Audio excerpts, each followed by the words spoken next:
Assalamualaikum warahmatullahi wabarakatuh. Saya dari kelompok sewa menyewa dengan anggota saya sendiri, Nesa Oktaverina, dengan teman saya Muhammad Fikri Akbari. Langsung saja kepada pembahasan. Pertama, saya akan membahas mengenai ijaroh. Pengertian ijaroh sendiri, pandangan hukum ekonomi syariah. Kompilasi hukum ekonomi syariah itu ada dalam pasal 20 ayat 9 yang menyebutkan bahwa ijaroh adalah suatu bentuk kegiatan sewa menyewa barang yang telah ditentukan jangka waktunya dengan sistem pembayaran yang ditangguhkan. Nah, adapun pengaturan tentang ijaroh dalam kompilasi hukum ekonomi syariah atau KEHES dan terdapat dalam bab 10 pasal 251 sampai 290. Cakupan pembahasannya sendiri itu pertama membahas tentang rukun ijaroh, kedua menjelaskan tentang syarat pelaksanaan dan penyelesaian ijaroh, ketiga itu memaparkan tentang uang ijaroh dan cara pembayarannya, keempat menuturkan tentang penggunaan objek ijaroh, kelima menyebutkan tentang pemeliharaan objek ijaroh, dan tanggung jawab kerusakan dan nilai serta jangka waktu ijaroh, dan keenam menjelaskan tentang harga dan jangka waktu ijaroh. Pembahasan pertama mengenai rukun ijaroh ada dalam pasal 251. Apa saja rukun ijaroh itu? Yaitu pertama ada mustajir. Mustajir itu adalah pihak yang menyewa. Ada muajir, yaitu pihak yang menyewakan. Adapun ketiga ada ma'jur, yaitu benda yang diijarohkan atau disewakan. Keempat itu ada akad. Mengenai akad sendiri, akad ijaroh itu dibahas dalam pasal 252 sampai 256 kompilasi hukum ekonomi syariah. Dalam pasal 252 disebutkan, sigot akad ijaroh harus menggunakan kalimat yang jelas. Akad ijaroh dapat dilakukan dengan lisan, tulisan, ataupun isyarat. Jadi bisa lisan, tulisan, ataupun isyarat selagi menggunakan kalimat yang jelas dan bisa dimengerti. Pasal selanjutnya yaitu pasal 253, yaitu akad ijaroh dapat diubah atau diperpanjang atau bahkan bisa dibatalkan berdasarkan kesepakatan antara kedua belah pihak. Selanjutnya dalam pasal 254, akad ijaroh dapat diberlakukan untuk waktu yang akan datang. Nah, para pihak yang melakukan akad ijaroh itu tidak boleh membatalkannya hanya karena akad ini masih belum berlaku. Selanjutnya dalam pasal 255, akad ijaroh yang telah disepakati tidak dapat dibatalkan karena ada penawaran yang lebih tinggi dari pihak ketiga. Misal kita saya sudah menyewa kepada si A. Nah, ketika dengan harga misalnya 1 juta. Nah, ada yang menawar ke si A akan menyewa tempat tersebut dengan harga 2 juta, sedangkan si A sudah akad dengan saya akan menyewakan tempat itu kepada saya. Nah, si A tidak boleh menyewakan tempat itu kepada pihak ketiga ini walaupun dengan alasan penawaran yang lebih tinggi karena sudah akad terlebih dahulu dengan saya. Selanjutnya dalam pasal 256 itu, apabila mustajir menjadi pemilik dari ma'jur, maka akad ijaroh berakhir dengan sendirinya. Nah, ketentuan sebagaimana dimaksud pada ayat 1 berlaku juga pada ijaroh jama'i atau kolektif. Selanjutnya mengenai pelaksanaan dan penyelesaian ijaroh. Pertama dijelaskan dalam pasal 257 KEHES.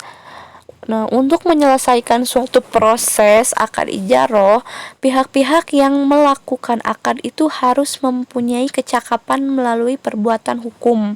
Jadi harus cakap melalui perbuatan hukum, tidak boleh orang yang belum cakap melakukan perbuatan hukum gitu atau di bawah pengampuan. Pasal 258, akad ijaroh dapat dilakukan dengan tatap muka maupun jarak jauh. Pasal 259, muajir haruslah pemilik atau wakilnya atau pengampunya si pemilik. Selanjutnya dalam pasal 260 ayat 1, penggunaan ma'jur harus dicantumkan dalam akad ijarah. Ayat 2, apabila penggunaan ma'jur tidak dinyatakan secara pasti dalam ijarah dalam akad, maka ma'jur digunakan berdasarkan aturan atau umum atau kebiasaan yang ada. Selanjutnya pasal 261. Mohon maaf, di situ ada kesalahan penulisan, harusnya 261. Di situ apabila salah satu syarat dalam akad ijarah tidak ada, maka akad itu batal. Jadi semua syaratnya itu harus terpenuhi dulu, maka jika salah satu tidak terpenuhi, akad itu akan otomatis batal. Dalam pasal 262 ada uang ijarah itu tidak harus dibayar apabila akad ijarahnya batal. Nah, harga ijarah yang wajar atau ujrah al-misli adalah harga ijarah yang ditentukan oleh ahli yang berpengalaman dan jujur.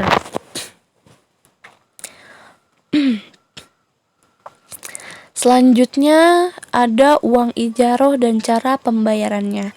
Pertama dijelaskan dalam pasal 263 Kehes. Jasa ijarah itu dapat berupa uang, surat berharga, dan atau benda lain berdasarkan kesepakatan.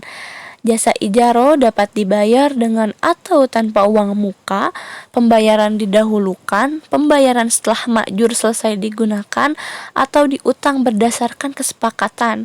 Jadi di awal di akadnya harus sudah ada kesepakatan apakah pembayarannya akan bisa di awal, bisa ada uang muka dulu atau tidak, atau bisa malah dihutang.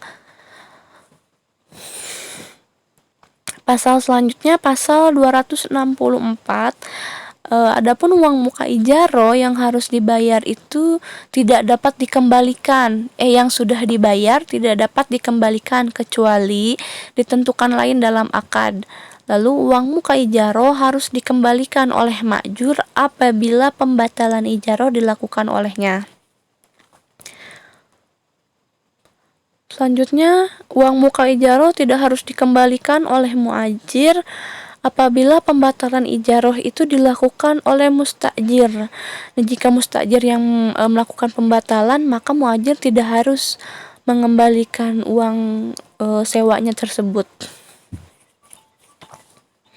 Selanjutnya penjelasan mengenai penggunaan ma'jur. Dalam pasal 265 ayat 1, mustajir dapat menggunakan ma'jur secara bebas apabila akad ijarah dilakukan secara mutlak. Selanjutnya, mustajir hanya dapat menggunakan ma'jur secara tertentu apabila akad ijarah dilakukan secara terbatas. Jadi di sini ada dua akad pilihan, apakah akad itu secara mutlak atau secara terbatas. Menentukan bagaimana mustajir bisa menggunakan ma'jur, apakah boleh bebas, apakah dia secara terbatas saja penggunaannya. Selanjutnya pasal 266 Kehes. Mustajir itu dilarang menyewakan atau meminjamkan ma'jur kepada pihak lain kecuali atas izin dari pihak yang menyewakan. Jadi semisal si penyewa itu tidak boleh menyewakan barang atau sesuatu yang disewanya kepada orang lain tanpa sepengetahuan yang menyewakannya. Selanjutnya pasal 267. Uang ijarah wajib dibayar oleh pihak mustajir meskipun ma'jur tidak digunakan.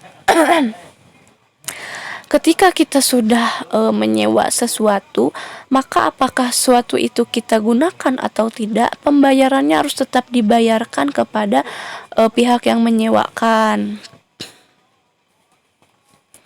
Nah, selanjutnya mengenai pemeliharaan ma'jur dan mengenai tanggung jawab kerusakan. Dalam pasal 268 Kehes, pemeliharaan ma'jur itu adalah tanggung jawab mustajir kecuali ketentuan lain dalam akad. Pasal 269 Kehes ayat 1, kerusakan makjur karena kelalaian mustajir adalah tanggung jawabnya kecuali ditentukan lain dalam akad. Yang ayat 2, apabila makjur rusak selama masa akad yang terjadi bukan karena kelalaian mustajir, maka muajir yang wajib menggantinya atau memperbaikinya. Ayat 3, apabila dalam akad ijaroh tidak ditetapkan mengenai pihak yang bertanggung jawab atas kerusakan makjur, maka hukum kebiasaanlah yang berlaku di kalangan mereka yang dijadikan hukum. Selanjutnya pasal 270. Ayat 1, apabila terjadi kerusakan makjur sebelum jasa yang diperjanjikan diterima secara penuh oleh mustajir, nah mustajir tetap wajib membayar uang ijaroh kepada muajir berdasarkan tenggang waktu dan jasa yang diperoleh. Ayat 2, penentuan uang ijaroh itu sebagaimana tersebut pada ayat 1 dilakukan melalui musyawarah. Nah, jadi jika misalnya terjadi kerusakan makjur sebelum diperjanjikan diterima oleh mustajir itu ya tetap wajib membayar uang ijarohnya kepada muajir. Nah, berapa yang harus dibayarnya itu ditentukan dalam musyawarah. Selanjutnya ada harga dan jangkau waktu ijaroh. Pasal 271 ayat 1, nilai atau harga ijaroh antara lain ditentukan berdasarkan satuan waktu. Yang ke ayat 2, satuan waktu yang dimaksud dalam ayat 1 adalah menit, jam, hari, bulan, dan atau tahun. Jadi dibayar itu sesuai waktunya, apakah kita akan menyewa 1 tahun, 1 bulan, atau 1 hari, begitu. Pasal 272, awal waktu ijaroh itu ditetapkan dalam akad atau atas dasar kebiasaan. Yang ayat 2, waktu ijaroh dapat diubah berdasarkan kesepakatan para pihak. Pembahasan selanjutnya itu mengenai ju'alah. Ada dalam pasal 603. Akad yang digunakan untuk instrumen sertifikat Bank Indonesia Syariah adalah akad ju'alah. Sejak dikeluarkannya Peraturan Bank Indonesia Nomor 10/11/PBI/208, maka sertifikat wadiah Bank Indonesia resmi diubah menjadi Sertifikat Bank Indonesia Syariah atau SBIS dengan menggunakan akad ju'alah. Perbankan syariah yang telah memiliki SBIS menerima imbalan pada saat jatuh tempo dari Bank Indonesia dengan catatan perbaikan syariah yang bersangkutan telah melakukan dan mencapai tujuan yang diharapkan oleh Bank Indonesia. Apabila perbankan syariah yang bersangkutan tidak mampu mencapai tujuan yang diinginkan atau ditetapkan oleh Bank Indonesia dalam hal pengendalian moneter berdasarkan prinsip syariah, maka perbankan syariah yang bersangkutan tidak akan menerima imbalan dari Bank Indonesia. Kekurangan SBIS ini terletak pada pemberian imbalannya. Nah, selanjutnya pembahasan mengenai pembiayaan multijasa. Pertama, dalam pasal 609 menyebutkan pembiayaan multijasa itu boleh menggunakan antara dua jenis transaksi, yaitu transaksi ijaroh atau transaksi kafalah. Nah, dalam pasal 610, lembaga keuangan syariah dapat menggunakan akad ijaroh, maka harus mengikuti semua ketentuan ijaroh. Sedangkan lembaga keuangan syariah menggunakan transaksi kafalah, ya berarti harus mengikuti semua ketentuan kafalah. Lembaga keuangan syariah yang melakukan akad ijaroh atau kafalah itu berhak memperoleh imbalan jasa. Selanjutnya pasal 611. Besar imbalan harus disepakati di awal dan dinyatakan dalam bentuk nominal, bukan dalam bentuk presentase. Pembiayaan multijasa dalam kompilasi hukum ekonomi syariah seperti yang sudah disebutkan sebelumnya, yaitu dalam pasal 609 dan 610 dan ketentuan umum Fatwa Dewan Syariah Nasional nomor 44/DSN MUI/7/2004 dengan menggunakan akad ijaroh atau kafalah. Apabila lembaga keuangan syariah menggunakan akad ijaroh, maka harus mengikuti semua ketentuan yang ada dalam ijaroh. Dan sebaliknya dalam menggunakan akad kafalah, maka harus mengikuti semua ketentuan yang ada dalam kafalah. Mungkin cukup sekian yang dapat saya sampaikan. Kurang lebihnya mohon maaf. Jika ada yang ingin dipertanyakan, silahkan ditanyakan. Assalamualaikum warahmatullahi wabarakatuh.